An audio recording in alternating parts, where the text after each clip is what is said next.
Students, ये sociology BA third year का class है और आपके थर्ड ईयर में 2 प्रश्न पत्र हैं, जिसमें से आज हम बात करेंगे आपके प्रथम प्रश्न पत्र, जिसका नाम है प्रारंभिक सामाजिक अनुसंधान या एलिमेंट्री सोशल रिसर्च। हम इस पेपर को आज शुरू करेंगे। सबसे पहले हम इस पेपर की पृष्ठभूमि को समझें कि अब तक जब से हम फर्स्ट ईयर से सोशियोलॉजी को पढ़ना हमने प्रारंभ किया है, तो हम बार बार ये बात करते हैं कि सोशियोलॉजी एक विज्ञान है। तो समाजशास्त्र को जब हम एक विज्ञान या साइंस कहते हैं, तो उसको विज्ञान बनाने में उसमें जो हम साइंटिफिक मेथड यूज़ करते हैं या उसमें नए नए विषयों के से संबंधित नया नया जो ज्ञान का एडिशन होता है, उसके लिए रिसर्च या अनुसंधान की प्रक्रिया को हम अपनाते हैं। उन्हीं चीज़ों से या उन्हीं सारे मुद्दों से संबंधित ये आपका प्रश्न पत्र है। आज हम आपके इस प्रथम प्रश्न पत्र प्रारंभिक सामाजिक अनुसंधान के फर्स्ट टॉपिक को शुरू करेंगे।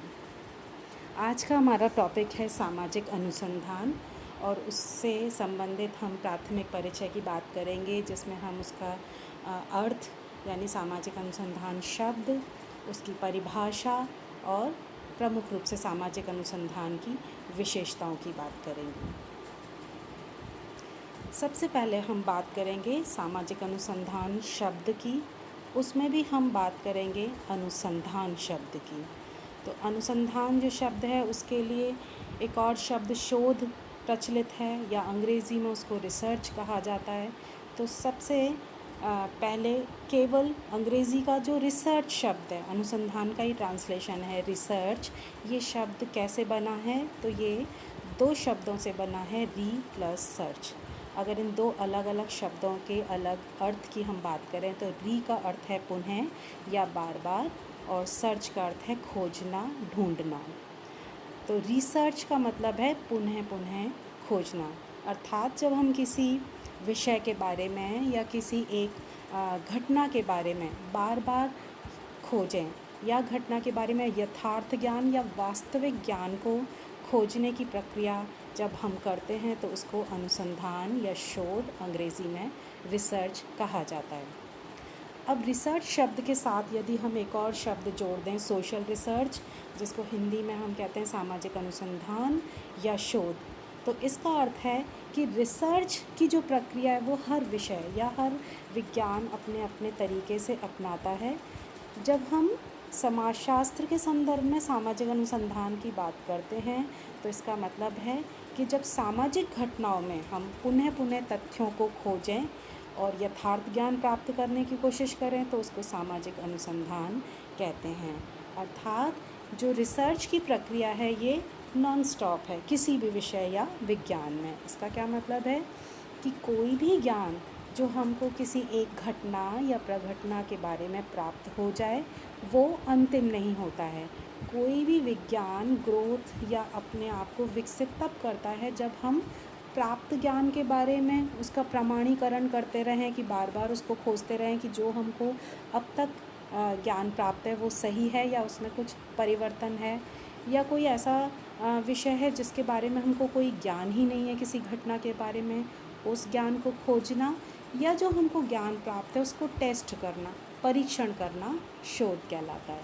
तो सामाजिक अनुसंधान से तात्पर्य है कि सामाजिक घटनाओं के बारे में पुनः पुनः खोज करते रहना, यथार्थ ज्ञान प्राप्त करते रहना।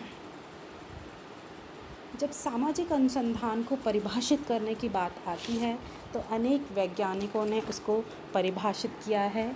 हम सबसे पहले बात करेंगे श्रीमती पीवी यंग की, जो एक प्रसिद्ध समाजशास्त्री हैं, जिन्होंने अनुसंधान को बहुत बेहतर तरीके से परिभाषित किया है। यदि हम उनकी परिभाषा की बात करें, तो शब्दशः सबसे पहले मैं पढ़ देती हूँ कि श्रीमती पीवी यंग कहती हैं कि सामाजिक अनुसंधान को ऐसे वैज्ञानिक प्रयत्न के रूप में परिभाषित किया जा सकता है जिसका उद्देश्य तार्किक एवं क्रमबद्ध पद्धतियों के द्वारा नवीन तथ्यों का खोज अथवा पुराने तथ्यों की परीक्षा और सत्यापन, उनके क्रमों, पारस्परिक संबंधों, कार्य कारण की व्याख्या एवं उन्हें संचालित करने वाले स्वाभाविक नियमों का विश्लेषण है।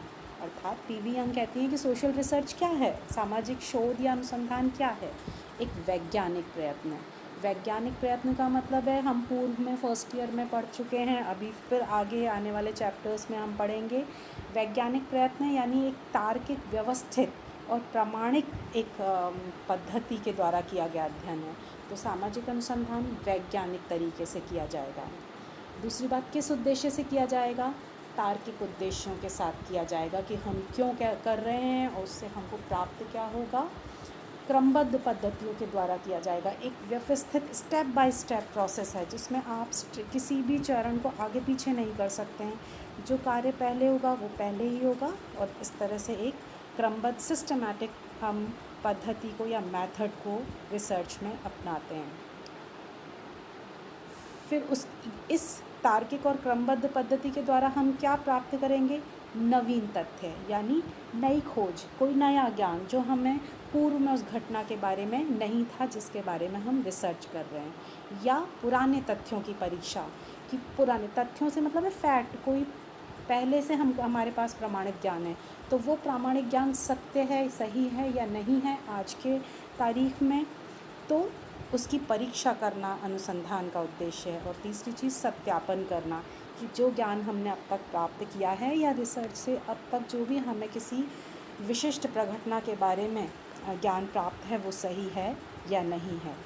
इसके अलावा उनके क्रमों को जो सामाजिक घटनाएं हैं वो किस क्रम में होती हैं, एक घटना के प्रभाव से दूसरी कौन सी घटना घटती है, उन क्रमों को जानना उद्देश्य है। पारस्परिक संबंधों को, एक प्रघटना या एक घटना दूसरी घटना से जुड़ी हुई है तो उनके बीच में रिलेशन क्या है। किसी भी तरह की घटनाएं हो सकती हैं वो समाज से संबंधित। कार्य कारण की व्याख्या करना, यानी एक घटना घटती है तो उसके कारण क्या हैं, और यदि निर्धारित परिस्थितियां हैं जो कारण है तो उनके परिणाम स्वरूप क्या घटना घटेगी, ये व्याख्या करना सामाजिक अनुसंधान का उद्देश्य है। उन्हें संचालित करने वाले स्वाभाविक नियमों का विश्लेषण करना, कि जो सामाजिक घटनाएं हैं वो काल्पनिक या अनियंत्रित रूप से नहीं होती हैं, उनमें भी एक नियमों की व्यवस्था होती है। तो सामाजिक घटनाएं जिस तरह से भी संचालित होती हैं और घटती हैं, क्या उसमें कोई नियमों की व्यवस्था है, तो उन नियमों का विश्लेषण करना और उनका को जानना, ये उद्देश्य हैं सामाजिक अनुसंधान के। तो इस तरह से हम बहुत सरल शब्दों में कह सकते हैं कि सामाजिक अनुसंधान वैज्ञानिक विधि द्वारा होगा। वैज्ञानिक विधि का मतलब है कि वो एक सिस्टमैटिक, तार्किक और प्रामाणिक तरीका है जिसको हम प्रमाण के साथ प्रस्तुत कर सकते हैं, जिसमें सामाजिक घटनाओं का निरीक्षण किया जाएगा, देखा जाएगा। ऑब्जर्वेशंस को हम एक चैप्टर में पढ़ेंगे, ये भी एक पूरा साइंटिफिक मेथड है। निरीक्षण किया जाएगा, परीक्षण, टेस्ट किया जाएगा उसको, तथ्यों का संकलन, सूचनाओं को सिस्टमैटिक तरीके से एकत्र किया जाएगा, वर्गीकरण किया जाएगा, सूचनाओं को सिस्टमैटिक तरीके से प्रेजेंट किया जाएगा, सामान्यीकरण किया जाएगा।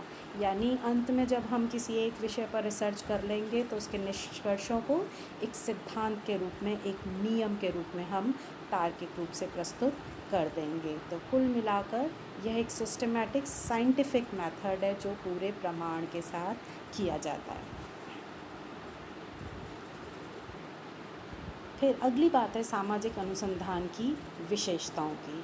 जब हम सामाजिक अनुसंधान की विशेषताओं की बात करेंगे तो एक बहुत ही सामान्य सी और ऑब्वियस विशेषता है कि यह एक साइंटिफिक मेथड है। यानी जब हम सोशियोलॉजी में रिसर्च प्रोसेस को या रिसर्च मेथड्स को यूज़ करते हैं तो उसमें सबसे पहली विशेषता ये वैज्ञानिक विधियों द्वारा किया गया सूक्ष्म अध्ययन है। यानी किसी भी घटना के बारे में, चाहे हम अपराध के बारे में अध्ययन करें या हम विकास से जुड़े हुए किसी मुद्दे के बारे में बात करें, महिलाओं की उन्नति के बारे में बात करें, युवाओं में आतंकवाद या युवाओं में बेरोज़गारी की समस्या, या हम बदलते हुए पारिवारिक स्वरूप किसी भी विषय पर हम अध्ययन करें, हम उसका साइंटिफिक मेथड से यानी तार्किक और सिस्टमैटिक हम तरीके यूज़ करेंगे जिनको हम पढ़ेंगे आगे एक टॉपिक में, और हम सूक्ष्म अध्ययन करेंगे या घटना को हम बारीकी से समझेंगे। नंबर 2, नवीन पद्धतियों का विकास किया जाता है। तो सामाजिक अनुसंधान जो है उसमें यथार्थ ज्ञान प्राप्त करने के बहुत सारे और उद्देश्य भी है और इसकी विशेषता भी है कि हम सामाजिक अनुसंधान किसी घटना को समझने के लिए नहीं करते, बल्कि सोशियोलॉजी को एक साइंस के रूप में विकसित करने के लिए नए नए मेथड्स क्या हो सकते हैं।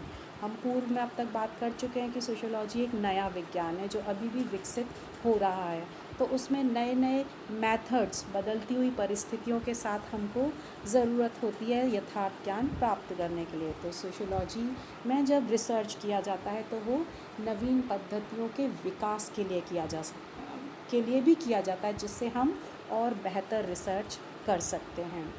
एक तीसरी विशेषता है नवीन ज्ञान का सृजन करने के लिए। चाहे हम को पूर्व में कोई घटना के बारे में ज्ञान है, हम उसको टेस्ट करने के लिए चाहे रिसर्च करें, या किसी घटना या प्रघटना के बारे में हमारे पास ज्ञान ही नहीं है, उसके लिए हम रिसर्च करें, किसी भी उद्देश्य से हम रिसर्च करें, हमको जो ज्ञान प्राप्त होगा वो हमारा नया वेरीफाइड प्रमाणीकृत ज्ञान होगा। तो इसका मतलब सामाजिक अनुसंधान की विशेषता है वो नवीन ज्ञान, यानी विषय से संबंधित नवीन ज्ञान के सृजन के लिए किया जाता है। नंबर 4 हम विशेषता की बात करें तो घटनाओं में कार्य कारण की खोज, यानी जब हम सोशल रिसर्च करते हैं तो जिस भी किसी प्रघटना या घटना इकाई के बारे में हम अध्ययन कर रहे हैं, उनमें हम उस घटना के कारण क्या क्या हैं ये भी खोजेंगे, या कौन कौन से परिस्थितियां कारण बन जाती हैं जिनके परिणाम स्वरूप हमको किस प्रकार की प्रघटनाएं या घटनाएं दिखाई देंगी। यानी घटनाओं के कारण क्या हैं, या अमुक कारण है तो उनके परिणाम स्वरूप कैसी घटनाएं दिखाई देंगी, ये खोजने के लिए, यानी एक घटना दूसरी घटनाओं से किस तरह से संबंधित है ये खोजने के लिए हम सामाजिक अनुसंधान करते हैं। नंबर 5 पूर्व स्थापित सिद्धांतों की पुनः परीक्षा एवं सत्यापन। देखिए, सोशियोलॉजी जो है वो एक विज्ञान है। विज्ञान में हम कोई ना कोई सिद्धांतों की स्थापना करते हैं, लेकिन ये ज़रूरी नहीं है कि कोई भी सिद्धांत एक बार स्थापित हो जाने के बाद वो मतलब हमेशा के लिए वो सही हो। समाज निरंतर बदलता रहता है, उसकी घटनाएं बदलती रहती हैं, परिस्थितियां बदलती रहती हैं, तो सिद्धांत भी बदलते रहते हैं। तो हम विभिन्न या किसी एक ही प्रकार की प्रघटनाओं के बारे में हम रिसर्च करते रहते हैं। पहले से जो सिद्धांत स्थापित हैं हम उनकी टेस्टिंग करते रहते हैं, अगर उनमें कोई परिवर्तन है तो नए सिद्धांतों की स्थापना करते रहते हैं, और पुराने सिद्धांतों को हम परीक्षित करते रहते हैं, उनका सत्यापन करते रहते हैं कि आज की भी परिस्थितियों में वही कार्य कारण संबंध यानी वो सिद्धांत ठीक हैं या नहीं हैं। नंबर 6 प्राकल्पना उपकल्पना का परीक्षण। देखिए, ये शब्द आपके लिए बहुत नया है और ये अपने आप में पूरा एक टॉपिक है जिस रिसर्च के अंतर्गत जिस पर हम आगे बात करेंगे, लेकिन अभी संक्षेप में एक छोटा सा परिचय आपको समझाने के लिए कि जो सामाजिक अनुसंधान है वो उपकल्पनाओं का परीक्षण करता है। उपकल्पना से मतलब है कि रिसर्च हो या कोई भी कार्य हो, उसको करने से पहले एक कल्पना हमारे दिमाग में बन जाती है। वो कार्य होता नहीं है पर उससे पहले एक कल्पना हमारे दिमाग में बन जाती है, और वो कल्पना हमको एक तरह से दिशा सूची की तरह काम करती है और हम अपना कार्य को आगे प्रोसेस करते जाते हैं। तो जब सोशल रिसर्च किया जाता है तो उसमें आवश्यक रूप से हम एक उपकल्पना या उस घटना के बारे में एक इमेजिनेशन किस तरह का, कि वो क्यों घट रही है, किस तरह से घट रही है, उसके प्रभाव क्या हो रहे हैं, ये एक कल्पना, अस्थायी कल्पना हम अपने मस्तिष्क में बना लेते हैं, जो सही भी हो सकती है, गलत भी हो सकती है, लेकिन वो एक कल्पना हमको गाइड करती है रिसर्च के प्रोसेस को आगे बढ़ाने में। तो अभी यहाँ संक्षेप में इतना ही कि सामाजिक अनुसंधान प्राकल्पना या उपकल्पना, अंग्रेज़ी में कहा जाता है हाइपोथेसिस, का परीक्षण करने का काम करती है। नंबर 7 सामाजिक अनुसंधान की जो विशेषता है वो है नए सिद्धांतों का निर्माण करना। पूर्व में भी किसी न किसी तरह से संदर्भ में बात आई है कि हर विज्ञान जब अपना विकास करता है वो रिसर्च के माध्यम से ही करता है या शोध के द्वारा ही ग्रोथ करता है, बढ़ता भी है और मतलब उसका विस्तार भी होता है और वो पहले से बेहतर भी बनता है। इस कार्य को करने के लिए कोई भी विज्ञान सिद्धांतों का निर्माण करता है, जिनको बहुत सरल शब्दों में सही सटीक नहीं है, लेकिन नियमों का निर्माण करता है चीज़ों को समझने के लिए। तो ये जो सिद्धांत निर्माण का कार्य है, तो जो सोशल साइंसेस हैं उसमें सोशियोलॉजी में जब हम रिसर्च करते हैं तो उसमें भी हम सिद्धांतों का निर्माण करते हैं। यानी अब तक जो सिद्धांत बन चुके हैं वो अपने आप में पर्याप्त नहीं है, उनकी टेस्टिंग करें, रीटेस्टिंग करें या नए सिद्धांत खोजें। तो किसी ना किसी रूप में हम नए सिद्धांत सोशल रिसर्च के द्वारा बनाते रहते हैं। और नंबर 8 जो सामाजिक अनुसंधान है वो सैद्धांतिक और व्यवहारिक समस्याओं का हल करता है। यानी इसका मतलब है कि बहुत सारे उद्देश्यों से रिसर्च अलग अलग विज्ञान और विषय करते हैं, लेकिन जब हम सोशियोलॉजी जैसे विषय की बात करते हैं तो उसमें रिसर्च सैद्धांतिक तरीके से हो सकती हैं, व्यवहारिक उद्देश्यों से हो सकती हैं, जिनको अभी हम अगले अपने क्लास में के वीडियो में बात करेंगे। भी संक्षेप में सैद्धांतिक का मतलब है ज्ञान प्राप्त करने के लिए और व्यवहारिक का मतलब है प्रैक्टिकली किन्हीं परिस्थितियों को अपने अनुसार नियंत्रित करने के लिए। तो सैद्धांतिक उद्देश्य से रिसर्च करने का मतलब है कि हम समाजशास्त्र को एक विज्ञान के रूप में विस्तारित करने के लिए या उसकी ग्रोथ के लिए जो हम नया ज्ञान खोजते हैं उसके लिए जो रिसर्च की जाती है वो सैद्धांतिक उसकी विशेषता है। और व्यवहारिक समस्याओं के हल के लिए यानी कि व्यवहार में कोई घटनाएं जो चाहे हमारे लिए बाधक हैं या मनुष्य के विकास के लिए आवश्यक हैं, किसी भी रूप में व्यवहार में समाज में हम जो परिवर्तन अपने अनुसार करना चाहते हैं, विशेष रूप से आधुनिक समाजों में, उन परिवर्तनों को लाने से पहले हमें सोशल रिसर्च करने होते हैं। तो इस तरह से सामाजिक अनुसंधान अपने आप में एक विशिष्ट मेथड है जो साइंटिफिक मेथड है और सोशल रिसर्च ही सोशियोलॉजी को और साइंटिफिक या साइंस विज्ञान बनाता है। तो यहाँ पर सामाजिक अनुसंधान की बेसिक जो इंट्रोडक्शन है वो